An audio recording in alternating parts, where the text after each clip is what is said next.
नमस्कार, जय श्री राम सभी को। मैं विष्णु शर्मा आप सभी का स्वागत करता हूं अपने YouTube चैनल बालाजी एकेडमी पर। और आरआरबी क्लर्क का रिजल्ट जो कि काफी दिनों से वेटिंग था वो आ चुका है। और जिन्होंने आरआरबी क्लर्क की प्री एग्जाम को पास किया है उनको बहुत बहुत बधाई। और जिनका नहीं पास हुआ है उनके लिए भी हम बात करेंगे, किन चीजों पर उनको ध्यान रखना है और किस किस तरीके से आगे बढ़ना है उसके बारे में बात करेंगे। तो सबसे पहले उन लोगों के बारे में बात करते हैं जिन्होंने आरआरबी क्लर्क प्री एग्जाम पास कर लिया है। और उससे पहले मैं बात करूं तो अगर आपको मेरे वीडियोस अच्छे लगते हैं तो आप सब्सक्राइब करें, लाइक करें और आपकी जो फ्रेंड सर्कल में है उनसे भी सब्सक्राइब करवाएं और लाइक करवाएं। सबसे पहले बात करते हैं जिनका आरआरबी क्लर्क का एग्जाम पास हो चुका है उनके बारे में। प्री एग्जाम है, अब इसके बाद आपका मेन एग्जाम होगा। और मेन एग्जाम में अगर आप पास कर लेते हो तो डायरेक्ट फाइनली आपको पोस्टिंग मिल जाएगी। जो भी आपकी आरआरबीज आपने सेलेक्ट करी हैं उसमें आपको पोस्टिंग मिल जाएगी। अब इसका जो कट ऑफ है कितना आया है, आपके क्या स्कोर आए हैं, वो अभी आपको 4 से 5 दिनों के अंदर अंदर उसकी डिटेल आपको मिल जाएगी। आपकी आईबीपीएस की जो साइट है वहीं पर आपको मिल जाएगी। तो जिनका प्री एग्जाम पास हो चुका है, मेन एग्जाम बहुत ही जल्द 6 तारीख को ही है। ज्यादा समय आपके पास नहीं है। ठीक है, आप इस तरीके से सोचें तब भी एक आप सोच सकते हैं और ऐसे भी सोचें कि अभी समय है आपके लिए तैयारी करने के लिए। क्यों? क्योंकि अभी 5-6 दिनों का आपके पास टाइम है। उस टाइम में आप जो अपनी तैयारी आपने कर रखी है उसको आप थोड़ा सा बूस्टअप कर सकते हो। तो सबसे जो इम्पोर्टेंट सब्जेक्ट आता है वो सब्जेक्ट होता है आपका मेन एग्जाम की। मैं बात कर रहा हूं, मैं प्री एग्जाम की बात नहीं कर रहा क्योंकि मेन एग्जाम आप देने वाले हो तो मैं मेन एग्जाम की ही बात करूंगा। तो सबसे इंपॉर्टेंट सब्जेक्ट आपका मेन एग्जाम के पॉइंट ऑफ व्यू से जो आता है वो आता है आपका जनरल अवेयरनेस। तो जनरल अवेयरनेस की तैयारी आपको थोड़ी अच्छी सी करनी है। 6 महीने का जो जनरल अवेयरनेस है वो आपको पढ़ना है। बहुत सारी साइट्स आपको मिल जाएंगी। अगर आपके पास समय, आपने पहले से तैयारी बिल्कुल भी नहीं करी है तो मैं आपको सजेस्ट करूंगा अड्डा 247 का जो पूरा एक कॉम्बो पैक आता है जो कि 6 महीने का पूरा वो लेकर आते हैं। तो वो आपके लिए बहुत ही ज्यादा बेटर रहेगा, शॉर्ट एंड क्रिस्प वे में रहता है वो। और अगर आपने पहले से तैयारी कर रखी है, जो आपने नोट्स बना रखे हैं, तो उन नोट्स के थ्रू भी आप पढ़ सकते हो। उसके बाद जनरल अवेयरनेस में आपका टॉपिक आता है static awareness. Country capital currency है, अलग अलग ऑर्गेनाइजेशन है, उनके हेडक्वार्टर्स हैं, जो आपकी क्या नाम है बैंक है उनके टैगलाइंस हैं, तो ये सारी चीजें उसके अंदर आती है। नेशनल पार्क्स हैं, सेंचुरीज हैं, ये सारी चीजें उसके अंदर पूछी जाती है एक आध मार्क्स में। हालांकि अगर देखा जाए पिछले कुछ पुराने समय के टाइम से और अब के समय में अगर कंपैरिजन किया जाए तो आप ये चीज देखेंगे कि अब स्टैटिक अवेयरनेस थोड़ा कम हो गया है पहले के कंपैरेटिवली। जनरल अवेयरनेस पर ज्यादा फोकस किया जाता है। जनरल अवेयरनेस में आप जब फोकस करो, जब जनरल अवेयरनेस के आप टॉपिक्स पढ़ो तो उसमें खास ध्यान रखिएगा बैंकिंग से रिलेटेड जो क्वेश्चंस हैं उस पर आपको बहुत ज्यादा ध्यान रखना है। और दूसरा, ओलंपिक और पैरालंपिक के जो गेम्स अभी रिसेंटली हुए हैं उन पर भी आपको बहुत ज्यादा ध्यान रखना है, क्योंकि इस तरह के क्वेश्चन बहुत ज्यादा पूछे जाते हैं। एक तो बैंकिंग से रिलेटेड क्वेश्चंस, जिसमें आपके बैंक ने क्या क्या नई स्कीम्स निकाली हैं, किस तरह की एप्लीकेशन नहीं आई है, वो सारी चीजें, या फिर कहाँ पर मतलब एक मर्जर हुआ है, वो सारी चीजें आपके लिए काफी ज्यादा इंपॉर्टेंट हो जाती हैं। दूसरा, ओलंपिक और पैरालंपिक वाले गेम से आपके 2 या 3 क्वेश्चन जरूर बनेंगे ही, तो उसको आप थोड़ा अच्छे से प्रिपेयर करिएगा। तो जनरल अवेयरनेस अभी फिलहाल आपके पास जितना समय है उसमें आप जितना आपने कर रखा है उसी को रिवाइज करें। और अगर नहीं कर रखा है, बिल्कुल भी नहीं किया है, तो आप जो भी आपके आपके शॉर्ट एंड क्रिस्प वे में आपके पीडीएफ आते हैं उन पीडीएफ को आपको इंटरनेट पे आपको मिल जाएंगे। उन पीडीएफ को आप डाउनलोड करें और उसको फिर पढ़ना स्टार्ट करें। ठीक है। और दूसरी चीज जो जनरली गलती हम करते हैं कि अभी हमारे पास समय कम है तो हम ये सोचते हैं कि सिर्फ जनरल अवेयरनेस ही हम पूरा दिन पढ़ते रहें, पूरा दिन सिर्फ और सिर्फ जनरल अवेयरनेस की ही तैयारी करेंगे। ऐसा बिल्कुल भी नहीं करना है। आपको जनरल अवेयरनेस को, हालांकि बहुत एक मोटा समय, ज्यादा समय आपको जनरल अवेयरनेस को देना है, लेकिन साथ साथ में रीजनिंग और मैथ्स है इनको भी तैयारी करनी है। ठीक है। कंप्यूटर का टॉपिक जो होता है, जनरली आपने ग्रेजुएशन किया है तो कंप्यूटर आपने कहीं ना कहीं पढ़ा ही होगा, तो उसी लेवल का कंप्यूटर आता है। तो आप एक बार उसको अगर गो थ्रू भी कर लोगे पीडीएफ डाउनलोड करके, या फिर आपकी जो बुक्स आपके पास अवेलेबल होंगी उनको अगर आप थोड़ा सा गो थ्रू भी कर लोगे, तब भी आपके लिए एक अच्छा बूस्टअप वहां पर आपको मिल जाएगा। अब बात करते हैं लैंग्वेज सब्जेक्ट की।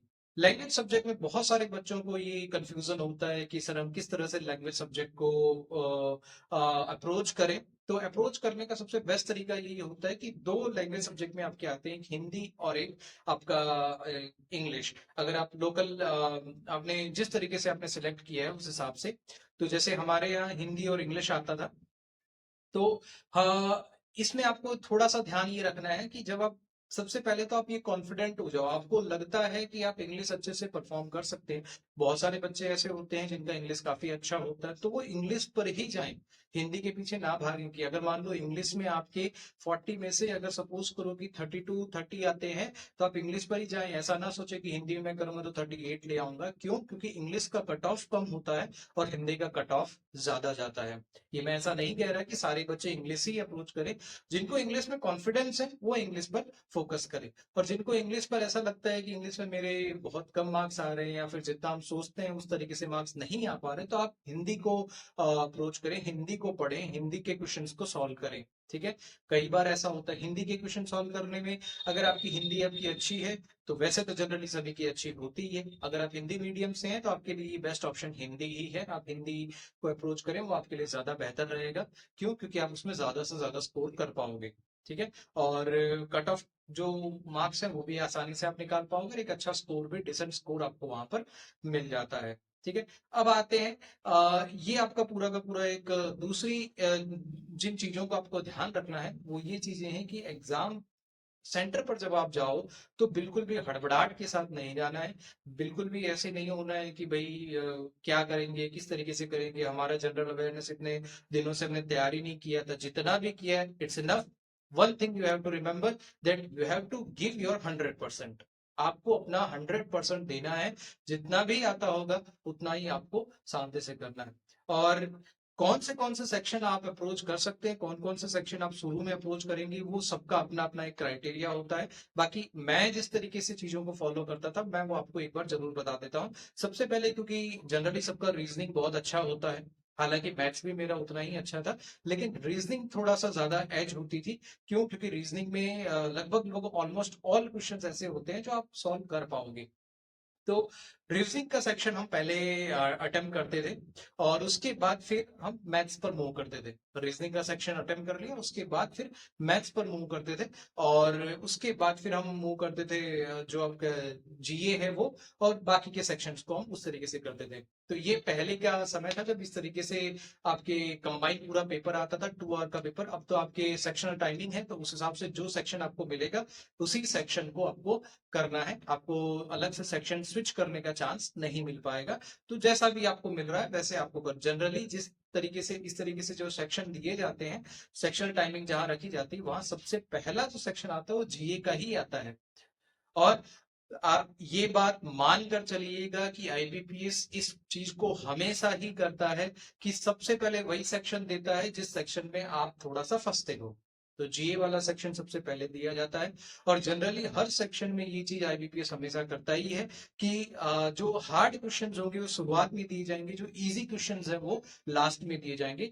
किसी भी सेक्शन में आप शुरू कर रहे हो, आप फंस गए हो, आपको लगता है कि नहीं यार ये 3-4 क्वेश्चन मुझे नहीं आ रहे, पूरा पेपर हार्ड होगा, तो ऐसा बिल्कुल भी ना करें। अगर आप लगता है आपको कि आप फंस रहे हो और आपको नहीं आ रहा, तो सीधा पीछे वाले क्वेश्चन से स्टार्ट कर दें, क्योंकि वहां आपको जनरली इजी क्वेश्चंस मिल जाएंगे।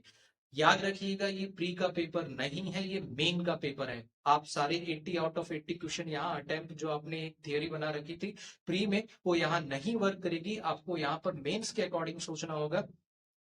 मेंस में सबसे बड़ा फंडा ये होता है कि कौन से क्वेश्चन अटेम्प्ट करने से ज्यादा इंपॉर्टेंट ये होता है कि आप कौन से क्वेश्चन को छोड़ रहे हो। समझ में आए? क्योंकि आप सारे अटेम्प्ट नहीं कर पाओगे, सारे क्वेश्चन अटेम्प्ट करने के लिए बनाए ही नहीं जाते। अगर आप कर लेते तो बहुत अच्छी बात है, लेकिन अगर करने जाओगे तो आपको बहुत ज्यादा नुकसान उठाना पड़ सकता है। इसलिए आपको सिर्फ और सिर्फ जैसे ही कोई सेक्शन आपके सामने आता है, तो वैसे ही आप उस सेक्शन में आप मार्कआउट करते चले जाइए। आपको लगता है जैसे सबसे पहले जैसे ही मैंने सेक्शन ऑन किया वैसे ही पजल आ गई, तो मैं उस पजल को देखूंगा, हल्का सा एक बार गो थ्रू कर लूंगा, मुझे पता चल जाएगा किस तरह की पजल है। क्या उस तरह की पजल अच्छा कर लेता हूँ, ठीक है, तो उसको मार्कअप कर दीजिए। आपको वहां पर मार्कअप करने का एक ऑप्शन मिलता है, तो वो आप उसको हाईलाइट कर दीजिए। और उसके बाद नेक्स्ट जो आपके छोटे क्वेश्चंस हैं, जो वन लाइनर वाले क्वेश्चंस होते हैं, जो इजीली सॉल्व हो जाते हैं, उनको आप पहले कर लीजिए। पूरे सेक्शन में उन इजी क्वेश्चंस को फटाफट फटाफट सॉल्व कर लीजिए, ताकि एटलीस्ट उतने मार्क्स जो है आपके सिक्योर हो जाए। उसके बाद आप पजल पर मूव करें। ऐसा बिल्कुल भी नहीं करना कि पजल पर एकदम लास्ट में मूव करना है। पजल पर आपका टाइमिंग रहने से पहले ही मूव कर लेना है। 5-10 मिनट शुरुआत के आपने अपने उन सेक्शंस को, उन क्वेश्चंस को दे दिए जो वन लाइनर है, उसके बाद आपको पजल पर मूव कर जाना है। अब पजल में आपको ये सिलेक्ट करना है कि कौन सी पजल को आप पहले सिलेक्ट करोगे, कौन सी पजल को आप बाद में सिलेक्ट करोगे। और पजल को हड़बड़ाहट के साथ नहीं, क्योंकि मेंस की पजल है तो थोड़ा सा उसके अंदर अच्छे क्वेश्चंस भी होंगे, तो आपको पजल को उस हिसाब से सॉल्व करना है, आराम से सॉल्व करना है। भले 3 मिनट के बजाय 5 मिनट लग जाए, लेकिन आपका आंसर प्रॉपरली आना चाहिए। क्योंकि अगर 2 मिनट का भी इधर उधर हुआ तो भले कोई दिक्कत नहीं है, थोड़ा टाइम ज्यादा लग जाएगा, लेकिन 5 मिनट मार्क्स आपको देकर ही जाएगा वो। ठीक है, और इसको इस तरीके से फिर आपको आगे बढ़ना है। जिस पजल में आपको लगता है कि ये पजल काफी टाइम कंज्यूमिंग है, आपके पास 2 से 3 मिनट ही बचे हैं, तो उसके अलावा जो क्वेश्चन आपके बच गए हैं, जो आपके वन लाइनर क्वेश्चन है, उनको आप सॉल्व कर लें। बाकी पजल में 3 मिनट वेस्ट करने से अच्छा है आप 3 क्वेश्चन वन लाइनर वाले सॉल्व कर लें। ठीक है, ये सारी चीजें हैं। और आरआरबी में सबसे ज्यादा प्रॉब्लम ये होती है कि बाई लैंग्वेज में आपके क्वेश्चंस होते हैं, तो आपको स्क्रॉल काफी ज्यादा करना पड़ेगा। तो उसमें थोड़ी सी आपकी प्रॉब्लम, और ये सबके लिए प्रॉब्लम है, आपके लिए नहीं है, इसलिए इस बात से ज्यादा घबराने की जरूरत नहीं है। बात करें अगर मैथ्स की, तो मैथ्स में आपको सबसे पहले जो आपके प्लस पॉइंट्स होते हैं उनको, जैसे सिंप्लीफिकेशन हो गया, नंबर सीरीज हो गया, फिर अप्रोक्सीमेशन के अगर क्वेश्चन आते हैं तो वो, इस तरह के जो क्वेश्चंस होते हैं, छोटे क्वेश्चंस होते हैं, उनको आप फटाफट सॉल्व कर लें। और उसके बाद फिर आप डीआई पर मूव करें। डीआई ज्यादातर काफी अच्छे मार्क्स की आती है, तो उन डीआई को आप सॉल्व कर लें। और उसके बाद फिर आप बाकी जो अरिथमेटिक क्वेश्चन होते हैं उन पर लास्ट में मूव करें, उन पर कभी भी शुरुआत में मूव ना करें, क्योंकि एक अरिथमेटिक क्वेश्चन में अगर आप फंस गए तो वो पूरा का पूरा आपके 3 से 4 मिनट बिगाड़ देगा। यहाँ पर आपका टाइम मैनेजमेंट और कौन से क्वेश्चन आपको छोड़ना है, ये आपके लिए मेंस में ज्यादा इंपॉर्टेंट होता है। और उसके बाद लैंग्वेज सब्जेक्ट की बात करें, तो लैंग्वेज सब्जेक्ट में अगर आप हिंदी अटेम्प्ट कर रहे हैं, तो आपको पैसेज हैं वो आपके लिए काफी ज्यादा इजी हो जाती है। क्योंकि पैसेज आप एक बार अगर आप हिंदी मीडियम से हैं तो पैसेज पढ़ोगे, अगर आप हिंदी मीडियम से नहीं भी हैं तब भी आप अगर पैसेज पढ़ोगे तो आपको पूरा उसका जो पॉइंट है वो आपको पता चल जाएगा। और उसके बाद क्वेश्चन के आंसर्स आपको देना ईजी हो जाएगा। उसके बाद बाकी के जो क्वेश्चन हैं, जिसमें आपके विरोधी शब्द है, समानार्थी शब्द है, पर्यायवाची शब्द है, वो सारी चीजें आपको मिलती हैं, तो उनको सॉल्व कर ले। और ऐसा ही इंग्लिश में रहेगा, जिनके लिए इंग्लिश अच्छा है, इंग्लिश अच्छा हमको आता है, तो इंग्लिश को सॉल्व करें। तो ये था उनके लिए जो प्री एग्जाम पास कर चुके हैं। अब कई बच्चे ऐसे भी हैं जो प्री एग्जाम नहीं पास कर पाए, कुछ ऐसे बिगिनर्स भी हैं जिन्होंने ये एग्जाम ही पहली बार दिया है। तो उनके लिए निराश होने की जगह जरूरत नहीं है, क्योंकि ये आपका एक एग्जाम है। यहां से आपको इस वजह से निराश नहीं होना कि आप सिलेक्ट नहीं हुए या फिर आप पास नहीं कर पाए। बस आपको ये सोचना कि कहाँ कमियां रह गई, कौन सी ऐसी गलतियां थी जहां पर हम उतना अच्छा परफॉर्म नहीं कर पाए। आपको जैसे ही आपका कट ऑफ आएगा तो आपको ये देखना है कि कट ऑफ कितना है और आपके मार्क्स कितने हैं, और कितना गैप आपका रहता है। क्या आप बहुत मार्जिनली रह रहे हैं, जैसे मान लो 70 कट ऑफ गया और आपके 69.50 आए, क्या ऐसा है? या फिर आपका 70 कट ऑफ गया, आपके आए हैं 40 ही मार्क्स। ठीक है, तो आपको ये चीजें सोचनी है कि कितना डिस्टेंस आपका है। अगर आपके 40 मार्क्स आए, मतलब आपको बहुत ज्यादा मेहनत अभी फिलहाल करने की है, करनी जरूरी है, क्योंकि अभी तो ये तो आरआरबी क्लर्क का ही एग्जाम है। ऐसे कि आपके आईबीपीएस क्लर्क है, आईबीपीएस पीओ है, आरआरबी पीओ है, इस तरह के एग्जाम्स भी आपके आने वाले हैं। आरआरबी पीओ का वैसे तो रिजल्ट आ भी चुका है और कल एग्जाम भी है। जिनका जिनका एग्जाम है उनको ऑल द बेस्ट। अच्छे से और फ्री माइंड के साथ आप पेपर्स को करें, आपको बहुत ज्यादा बेनिफिट होगा। और दूसरा कि अब आपको ये सोचना कि कहाँ गलतियां रह गई। ठीक है, अब ये आप किस तरीके से सोच सकते हो, आप हर मॉक जो देते हो, मैं पहले भी कई बार बता चुका हूं कि मॉक टेस्ट को देना ज्यादा इंपॉर्टेंट नहीं होता। उसका ज्यादा इंपॉर्टेंट होता है कि उसका एनालिसिस करना कि आप कहाँ गलतियां कर रहे हो। मॉक तो आप 50 मॉक्स दे दो, उससे कोई फायदा आपको नहीं होगा जब तक आप उसका एनालिसिस नहीं करोगे। तो सबसे ज्यादा इंपॉर्टेंट क्या होता है? एनालिसिस करना। अब एनालिसिस करने का मतलब क्या होता है? जैसे मान लो मैंने एक मॉक दिया जिसके अंदर रीजनिंग का सेक्शन था, मान लो कि अगर मैं हम आईबीपीएस क्लर्क या पीओ की बात करें तो उसके अंदर 35 क्वेश्चंस अगर आते हैं तो 35 क्वेश्चंस में मैंने, मान लो हो सकता है अगर मैंने रीजनिंग अच्छे से प्रिपेयर किया है तो मैंने 35 क्वेश्चन अटेम्प्ट किए हूँ, अगर क्लरिकल एग्जाम का मॉक टेस्ट हो तो 35 के 35 अटेम्प्ट किए हो, लेकिन उसमें मेरे कुछ गलत हो गए तो मुझे देखना है कि गलत कहाँ है। सिर्फ इतना ही नहीं देखना होता कि कहाँ आपकी गलत है कहाँ आपकी सही है, सिर्फ इतना ही देखना नहीं होता। आपको आजकल हर एक मॉक में ये फैसिलिटी आपको मिलती है कि उसमें आपका टाइम जो है ना वो दिखा दिया जाता है कि आपने उस पर्टिकुलर क्वेश्चन को सॉल्व करने में कितना टाइम लगाया, एवरेज लोगों ने कितना टाइम लगाया और जो टॉपर है उन्होंने कितना टाइम लगाया। तो हो सकता है आप टॉपर के साथ कंपैरिजन ना करो बट एवरेज लोगों के साथ आप कंपैरिजन करो कि एटलीस्ट उनसे बेटर आप कर सको। टाइम आपको उस तरीके से कम लगाना है। और दूसरी चीज, अगर आपको लगता है कि आपको किसी पर्टिकुलर टॉपिक में बहुत ज्यादा टाइम लगता है तो बिल्कुल भी हड़बड़ाहट करने के बजाय सीधा उस टॉपिक पर चले जाओ। जो भी आपके पास बुक है, जो भी आपके पास मटेरियल अवेलेबल है उससे डायरेक्टली उस चैप्टर को वापस से सॉल्व कर लो, पूरा पूरा चैप्टर वापस सॉल्व कर लो और उसके ही टॉपिक वाइज जो क्वेश्चंस हैं उनको आप सॉल्व कर लो। कुछ थोड़ा दिन, हफ्ते भर अगर आप इस तरीके से टॉपिक वाइज क्वेश्चन सॉल्व करोगे उस टॉपिक का तो आपकी धीरे धीरे स्पीड भी बढ़ जाएगी। आप अगर ये सोचोगे कि मैंने आज तैयारी शुरू करी और आज के आज मेरी स्पीड बढ़ जाए, दैट इज नॉट पॉसिबल। आपको समय देना पड़ेगा। कंपटीशन एग्जाम आपका समय मांगती है, आपका पेशेंस मांगती है। ठीक है, तो इस तरीके से हड़बड़ाहट में तुरंत ही आपने शुरू किया और शुरू करते ही आप निराश हो जाएं कि किस तरीके से होगा, हमसे तो हो ही नहीं रहा है, हम तो पास प्री ही पास नहीं कर पाए, ऐसा बिल्कुल भी नहीं होता। आप इस बात को मानकर चलिएगा, बहुत सारे बच्चे ऐसे हैं जिन्होंने आरआरबी पीओ पास कर लिया है, आरआरबी क्लर्क पास नहीं हुआ है। क्लियर है, तो ऐसा बिल्कुल भी मन में गलत ख्याल लाने की जरूरत नहीं है, क्योंकि आरआरबी की पीओ के जो पेपर्स होते हैं उसमें उन क्वेश्चंस को करना होता है जो क्वेश्चन, सारे क्वेश्चन आप वैसे भी अटेम्प्ट नहीं कर पाते उसमें, तो बहुत जो मेन मेन क्वेश्चन होते हैं उन्हीं को अटेम्प्ट करना होता है। लेकिन आरआरबी क्लर्क में लगभग लगभग सारे ही क्वेश्चन को अटेम्प्ट करना होता है, क्योंकि 80 मार्क्स का पेपर होता है, लगभग लगभग पेपर भी इजी आता है तो कट ऑफ भी ज्यादा जाता है। क्लियर है ये चीज, तो इस तरीके से निराश होने की जरूरत नहीं है। आपको अपनी कमियों को ढूंढना है और उन कमियों पर फोकस करना है। ठीक है, आरआरबी आपको सिर्फ एक एज देती है, एक प्लस पॉइंट देती है कि जिसमें आप लैंग्वेज सब्जेक्ट में हिंदी को भी सिलेक्ट कर सकते हो, अपनी लोकल लैंग्वेज को भी सिलेक्ट कर सकते हो।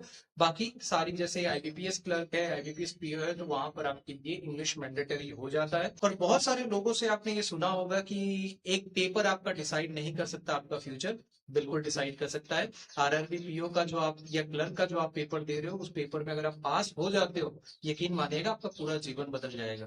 लोगों की जो सोच आपके लिए ये थी कि भाई ये तो नकारा है, ये कुछ नहीं कर सकता या फिर ये कुछ नहीं कर रहा है, उनकी सोच आपके लिए बदल जाएगी। आपका खुद का जीवन भी आपका बदल जाएगा और आपके जीवन में जैसे ही आप पास करोगे एक पॉजिटिविटी भी ऑटोमेटिकली आ जाएगी और आप अपने फ्यूचर के बारे में सोचोगे। अभी फिलहाल जो आप एक तैयारी के बारे में सोचते हो वो अपने फ्यूचर के बारे में सोचोगे कि इस तरीके से आपको आगे डील करना है। आप तैयारी करते रहोगे तो उसी एक पेपर में जब ये लिखा आएगा congratulation you are selected for this post, तो वो आपके लिए पूरी लाइफ बदल सकता है। तो इसी के साथ बिल्कुल भी निराश नहीं होना है। जिनका सिलेक्शन, जो पास नहीं हुए उनका सिलेक्शन, अगर पास नहीं किया उन्होंने प्री एग्जाम, तो निराश नहीं होने, आगे आने वाली एग्जाम्स में आप अपना एफर्ट डालें, 100% एफर्ट डालें और अच्छा से अच्छा स्कोर करने की कोशिश करें। जय श्री राम।